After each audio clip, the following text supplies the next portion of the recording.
বাঙালির সঙ্গে মাছের অটুট সম্পর্ক সেই বহুকাল আগে থেকেই।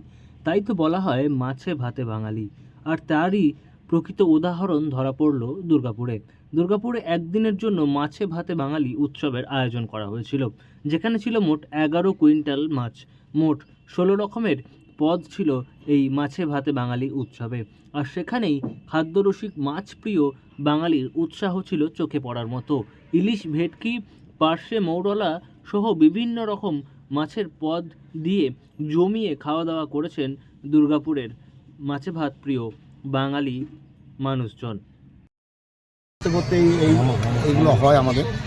এরপরে যেটা আমরা করতে যাচ্ছি, আমাদের 9 নম্বর ওয়ার্ড দুর্গাপুর আমরা থাকি, তো 9 নম্বর ওয়ার্ডে মেডিসিন আমরা ফ্রি করবো, ওষুধ ফ্রি আমাদের ওয়ার্ডের জন্য, ওয়ার্ডের বাসিন্দার জন্য।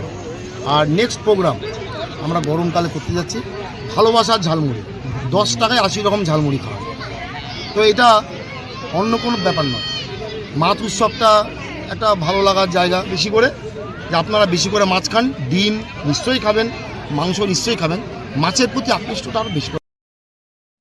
দুর্গাপুর পুরসভার 9 নম্বর ওয়ার্ডের প্রাক্তন পুরপিতা পল্লব রঞ্জন নাগের উদ্যোগেই এই মাছে ভাতে বাঙালি উৎসবের আয়োজন করা হয়েছিল।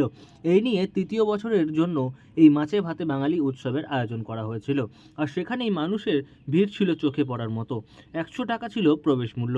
আর সেই 100 টাকার বিনিময়ে 16 রকমের মাছ দিয়ে জমিয়ে খাওয়া দাওয়া করেছেন মাছ ভাত প্রিয় মানুষ। এবং আগামী দিনে ঝালমুড়ি উৎসব করার পরিকল্পনাও রয়েছে উদ্যোক্তা প্রাক্তন পুরপিতা পল্লব রঞ্জন নাগের। পাশাপাশি ওয়ার্ডের সমস্ত মানুষকে বিনামূল্যে ওষুধ তুলে দেওয়ার পরিকল্পনাও রয়েছে তার মাথায়। তবে মাছ ভাত প্রিয় বাঙালির কাছে এই উৎসব মানে কি যে অসাধারণ বলে বোঝাতে পারবো না। এটা বোধহয় একমাত্র পল্লব রঞ্জন নাগের পক্ষেই সম্ভব। এরকম একটা এত সুন্দর উদ্ভাবনী শক্তি ওর মধ্যে, এবং যা কিছুই করে ভীষণ ইনোভেটিভ করে। এবং আপনারা দেখতে পাচ্ছেন যে মানুষের পুরো ঢল নেমেছে। মাছে ভাতে বাঙালি 2024 উৎসব, তাতে 11 কুইন্টাল মাছ এবং 16 রকমের পদ। বুঝতেই পাচ্ছেন বাঙালি কিরম খাদ্য রসিক, খাদ্য পিপাসু। তবে শুধু বাঙালি বললে ভুল বলা হবে, খাদ্য রসিক, খাদ্য পিপাসু মানুষ সারা ভারতবর্ষ জুড়ে আছে। জানা গিয়েছে সব মিলিয়ে মোট 11 কুইন্টাল মাছ আনা হয়েছিল এই একদিনের মাছ ভাত উৎসবের জন্য। আর সমস্ত রকম মিলিয়ে প্রায় 16 রকমের পদ রান্না হয়েছিল। চিংড়ি থেকে শুরু করে ইলিশ, ভেটকি, পার্শে, মৌরলা সহ বিভিন্ন রুই, কাতলা মাছের পদও ছিল। আর সমস্ত পদ দিয়ে জমিয়ে খাওয়া দাওয়া করেছেন দুর্গাপুর শহরাঞ্চলের মানুষ।